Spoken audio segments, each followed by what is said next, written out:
məktəb rəhbərləri ATIS proqramını açdıqdan sonra bax yuxarıda sağ yuxarıda burada chat hissəsi görürsünüz.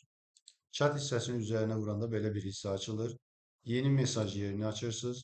Yeni mesaj yerində mesaj göndərə biləcəyiniz əməkdaşların adlarını görürsünüz.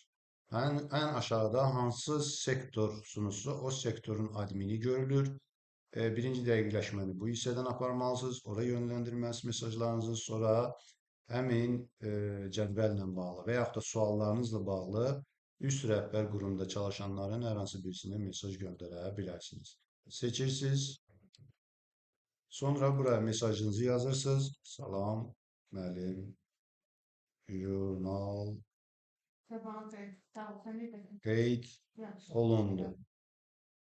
Göndərirsiniz. Həmin mesajlar bura gəlir və buradan da sizin üçün WhatsApp formasındadır da. Uğurlar arzulayıram.